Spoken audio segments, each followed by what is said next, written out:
Welcome to the Daily Horror Habit, the horror movie review podcast for horror fans and fanatics alike. I'm your host, Jay Krieger, delivering horror movie reviews and discussions of both classic and current films every Monday, Wednesday, and Friday for your twisted pleasure. Please be aware that episodes may include spoilers, and as always, I hope you enjoy.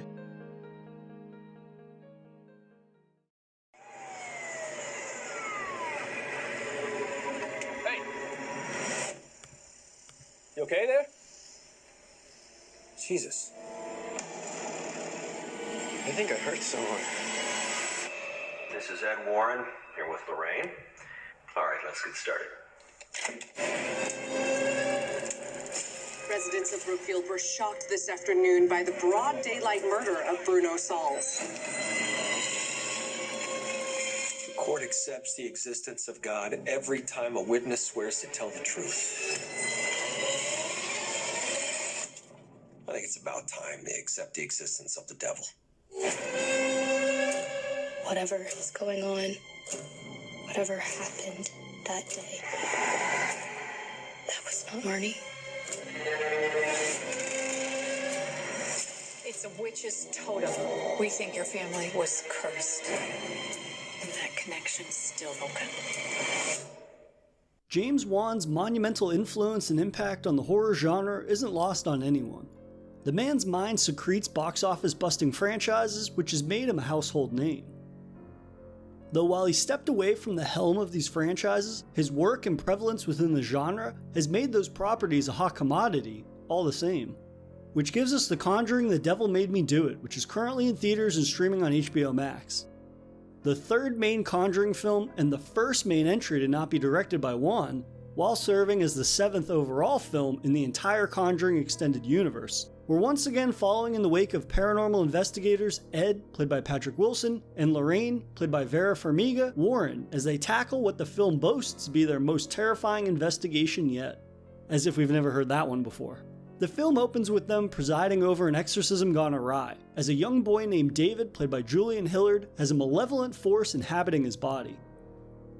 During the course of this exorcism, Ed observes one of the participants, Arnie, played by Rory O'Connor, offering himself as a new vessel for the spirit, and before Ed can warn the others, the demonic entity causes Ed to have a heart attack, sidelining him. The spirit causes Arnie to hallucinate, resulting in him murdering an acquaintance, and now he's been incarcerated and must fight not only for his life, but that of his soul. The Devil Made Me Do It's one semi-historical and big air quotes based on a true story element is the 1981 murder it's based on being the first time a defendant used demonic possession as the defense, a la the title, The Devil Made Me Do It. Whether or not that ever becomes a central focus of the film, we'll discuss, but it's the least of this sequel's various issues in regards to direction, or lack thereof. Speaking of direction, that horror honor has been bestowed upon director Michael Chavez, who previously directed the less than underwhelming Conjuring spin-off, The Curse of La Llorona. And while that film failed to conjure up much in the way of scares, to Chavez's credit, he displayed a more than competent direction that kept the film on its rather unsturdy tracks. It's a strange notion, having seen glimmers of decent direction in a film that was mostly unenjoyable, and while I would have preferred to have James Wan directing once again, I was willing to give Chavez a chance, given his previous hands-on experience with this cinematic universe. Perhaps Chavez's familiarity would present a new focus or angle with which this haunting could unfold within. As a slight aside, as someone in the midst of reviewing the entire Saw franchise, that series saw something similar where those who had worked in other capacities of the franchise would end up in the director's chair. And while that didn't necessarily result in the best of films, I at least found that those films felt like they belonged to the same franchise as the ones that came before them. And I would say The Devil Made Me Do It only ever occasionally succeeds in this regard. While Wan's Conjuring films were of the haunted house variety, The Devil Made Me Do It has a much larger narrative scope that breaks down the walls in favor of more locales and characters. There's a real X-Files feel to the film, which is written by David Leslie Johnson McGoldrick, who crafted the story with James Wan, as a majority of the film is spent with Ed and Lorraine investigating a cursed conspiracy perpetuated by a mysterious figure that put the possession into motion. Increasing the scope of a Conjuring narrative is an ambitious one, yet it's one that results in a disjointed narrative that lacks the emotional currency that these films often prey upon. And now for a brief intermission. If you've been enjoying this episode of Daily Horror Habit, please take a moment to subscribe to the show on your preferred streaming platform or leave us a review on iTunes. And thank you for your continued support, and I hope you enjoy the remainder of today's horrifying episode. Outside of a strong opening that displays the height of the exorcism and makes for one of the better Conjuring scares ever, the new gang of characters are never allowed to flourish to the degree that Ed and Lorraine are.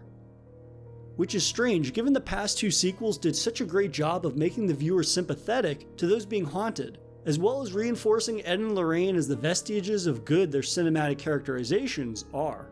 And while it's Patrick Wilson and Vera Farmiga who are the life force of the Conjuring series, even here, the film falters. Other than brief flashbacks of Ed and Lorraine's first encounter, or a rather tender embrace at the end that further displays their eternal love for one another, they feel as if they're just going through the motions here. Whether that be the result of them working with what they got with The Devil Made Me Do It, or perhaps their tenure in the Conjuring universe has lost its charm, whatever the case may be, this is their least impactful case yet. The film's stars feel lost within the muddle of Arnie's possessed plight, and here's where Juan's lack of direction is sorely missed. Chavez often feels as if he's got far too much on his plate with The Devil Made Me Do It, often feeling like a juggling act that's filled with slip-ups and constantly teeters on the edge of collapse. Mostly my engagement was kept thanks to some strong cinematography from Juan collaborator Michael Burgess, and lighting work that elevates Chavez's rather tepid direction this time around. This does build consistently tense atmospheres that feel as if they feed off the life force of the film's overarching narrative. It's just that the film never tops its opening scare, and at almost 2 hours long, is the film's most damning sin. The Conjuring The Devil Made Me Do It has one of, if not the, strongest exorcism scene in the entire franchise, and thankfully, it's within the opening moments of the film. It begins as a more familiar possession before exploding into a contortionist nightmare that sees David bending and twisting his limbs in a manner that no child, or person for that matter, ever should. As well as it being obviously disturbing, it shows a body horror side to the Conjuring universe that we haven't seen before, giving a healthy dose of supernatural brutality that makes for a surprisingly biting opening. Just keep in mind that this is the film's money shot, and it's trickle-down Juan impressions from here on out.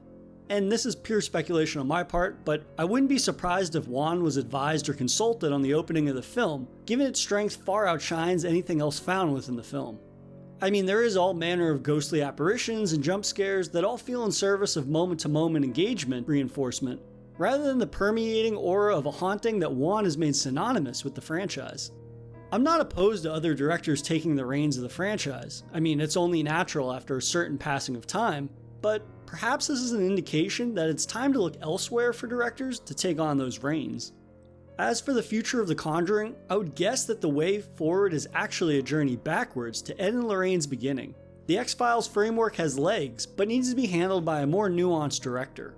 Flashbacks of their first meeting indicates just how long these two have loved and worked with one another, and the idea that they are out of stories to tell is very unlikely. And I guess, in conclusion, I hate to say it, but The Conjuring The Devil Made Me Do It did very little for me.